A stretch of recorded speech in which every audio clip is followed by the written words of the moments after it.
नमस्कार दोस्तों, स्वागत है आप सभी का द टुडे पंच पर। आज हम चर्चा करने वाले हैं सरकारी भर्तियों में मध्य प्रदेश में जो बदलाव होने जा रहा है। साथियों, मध्य प्रदेश की ये जो खबर है, ये सरकारी नौकरी की तैयारी करने वाले बेरोजगार युवाओं के लिए एक बहुत ही महत्वपूर्ण न्यूज़ है। शायद आप देख पा रहे होंगे, मध्य प्रदेश में सरकारी नौकरी की परीक्षा में होने जा रहा है बड़ा बदलाव। बदलेगा एग्जाम का सिस्टम। दोस्तों, यह जो खबर है काफी समय से एक चर्चा का विषय रही है। हर मंथ या हर महीने एक या दो बार इस प्रकार के समाचार से न्यूज आती है कि एक इस प्रकार का सिस्टम बदलने जा रहा है, जिसमें एक ही परीक्षा के द्वारा एक से अधिक विभागों में भर्ती को पूर्ण किया जाएगा। दोस्तों, यह खबर आज के लिए क्यों इंपॉर्टेंट है, इस पर हम आगे चर्चा करेंगे। जैसे कि आप देख पा रहे होंगे, यहाँ लिखा एक एग्जाम 10 से ज्यादा विभागों में भर्ती। आज इस खबर का इंपॉर्टेंट होना इसलिए महत्वपूर्ण है क्योंकि आज इस खबर को मुख्य सचिव अनुराग की अध्यक्षता वाली कमेटी ने संयुक्त भर्ती परीक्षा 2025 के प्रस्ताव को मंजूरी दी है।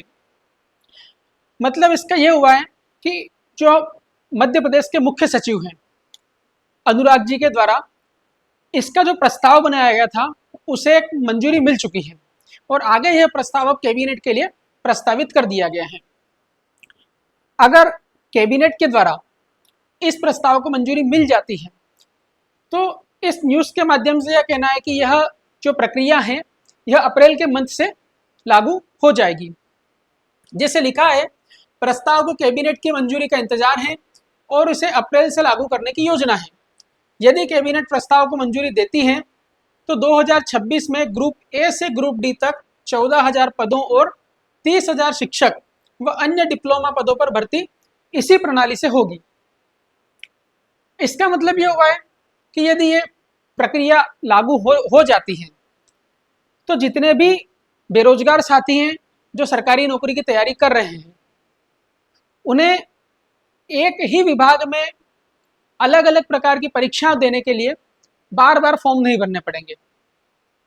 एक बार फॉर्म भरिए, एक बार परीक्षा दीजिए और अलग अलग विभाग में जो उससे संबंधित है उनमें आपको मेरिट के आधार पर पोस्ट मिल जाएगी। जैसे जो पुराना जो रूल था वो क्या था, पहले हम इस पर चर्चा करते हैं। पुराना रूल ये था, एमपीपीएससी और ईएसबी जो भर्ती कराने के लिए अलग अलग विज्ञापन जारी करते थे। अर्थात अगर पुलिस की एग्जाम होने वाली है ईएसबी के द्वारा तो उसके लिए अलग विज्ञापन जारी होता था। अभी जैसे जेल पेडिक एग्जाम होने वाली है, इसके लिए अलग विज्ञापन जारी हुआ है। पटवारी की एग्जाम होने वाली है, उसके लिए अलग फिर विज्ञापन जारी होगा।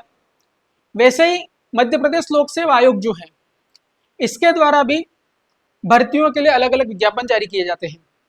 जैसे कि यदि सिविल सेवा की अगर परीक्षा है तो सिविल सेवा और वन सेवा तो साथ में आती है, लेकिन इसके अलावा जो भर्तियां होती है जैसे अभी डेंटल सर्जन की हुई थी, इस प्रकार की जो भर्तियां हैं उनके लिए भी अलग अलग नोटिफिकेशन जारी किए जाते हैं।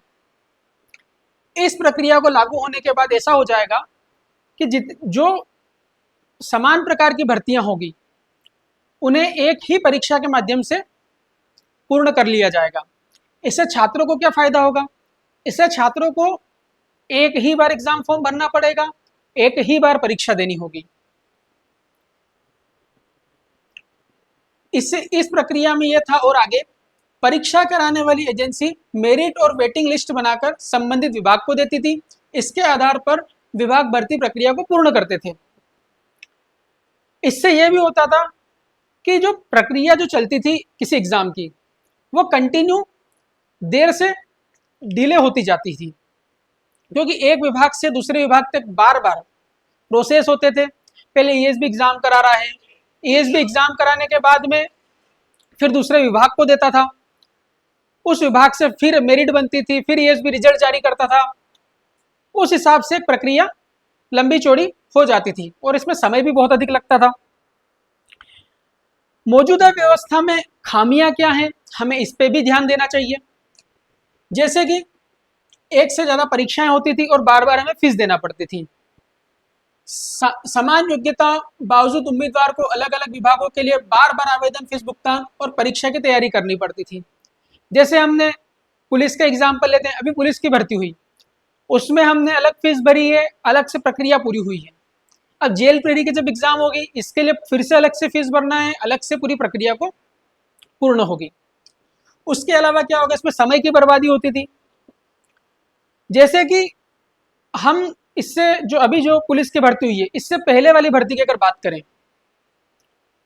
उस भर्ती में एग्जाम के होने के बाद में लगभग 14 महीने तक फिजिकली नहीं करवाया गया था। एक बहुत लंबी प्रक्रिया हो गई थी, लगभग 2 साल में उस भर्ती को पूर्ण किया गया। इससे ये होता था कि जो छात्र होते हैं उनका मनोबल टूट जाता है। तीसरा क्या है, प्रक्रिया साफ नहीं थी, क्योंकि विभागों में बार बार इधर से उधर इधर से उधर फाइल ले जाने पर क्या होता है, घोटाला होने की संख्याएं बढ़ जाती हैं। साथ ही अब की जो प्रक्रिया होने वाली है, अब इस बदलाव के बाद क्या हमको देखने को मिलेगा।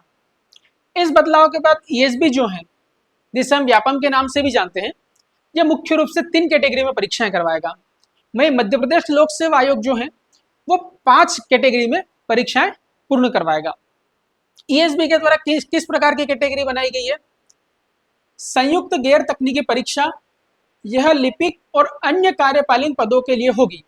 वेतनमान के आधार पर इसे 4 स्तरों में बांटा गया है, ताकि एक ही परीक्षा से अलग अलग पदों के लिए चयन हो सके। मतलब संयुक्त गैर तकनीक परीक्षा के माध्यम से इसमें ऐसा होगा कि अगर इससे संबंधित जितनी भी पोस्ट हैं वो सारी एक ही बार में, एक ही परीक्षा से एक ही बार फॉर्म भराकर भर ली जाएगी। दूसरी एक और कैटेगरी क्या है, संयुक्त तकनीकी परीक्षाएं। ये गैर तकनीक थी, ये तकनीक वाली है। इसमें इंजीनियरिंग, कृषि, स्वास्थ्य जैसे विशेषज्ञ पद शामिल होंगे। उम्मीदवारों को आवेदन के समय विशेषज्ञता बतानी होगी और 2 पेपर देने होंगे, सामान्य योग्यता और विषय आधारित। जो टेक्निकल पेपर होंगे, टेक्निकल पेपर में क्या होगा, एक तो जो सामान्य योग्यता का जो नॉर्मली जिसके अंदर हम एमपी पढ़ लेते हैं, मैथ, रीजनिंग, बाकी जो इस प्रकार के जो टॉपिक होते हैं वो पढ़ लेते हैं। और विशेष योग्यता वाले जो विषय होंगे, जैसे आप इंजीनियरिंग में अगर आपने केमिकल सब्जेक्ट से या फिर किसी अन्य विषय से अगर कोई योग्यता हासिल करी है, तो आपको उससे संबंधित पेपर देना होगा। जैसे कि मध्य प्रदेश पुलिस में एक रेडियो विभाग में भर्ती होती है, उसमें रेडियो से संबंधित अधिकतम प्रश्न पूछे जाते हैं। इसी प्रकार की ये भर्ती होगी विभाग। और इसके अलावा क्या होगा,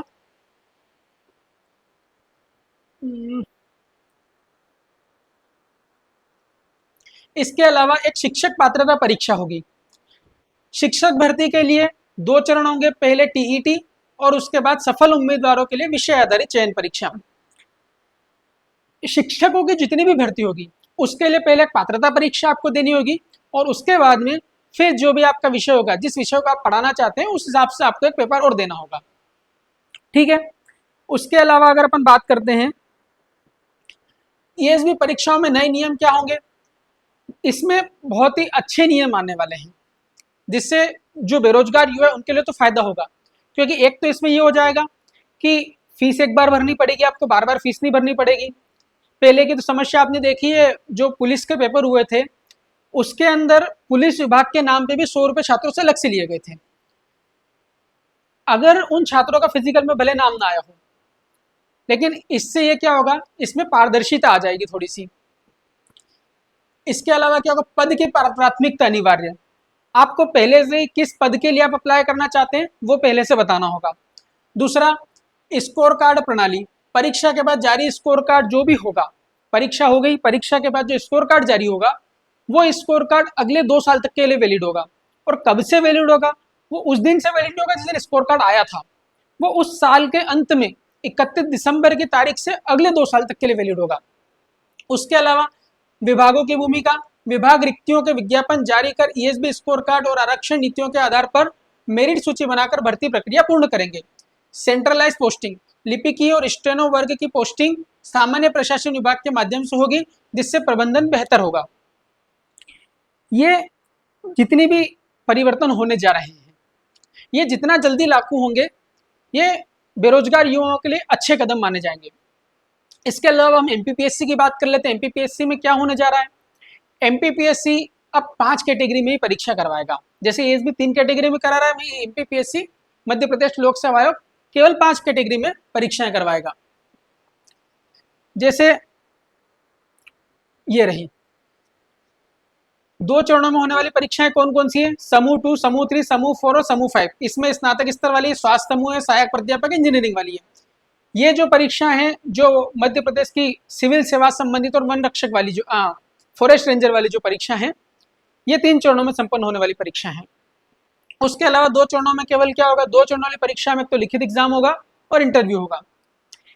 एमपीपीएससी की परीक्षा में एक और खास बात है कि यदि किसी भी एग्जाम के लिए अगर 500 से कम फॉर्म गए या 500 तक ही फॉर्म गए हैं तो विभाग एमपीपीएससी क्या कर सकता है, सीधे इंटरव्यू कंडक्ट करवा सकता है।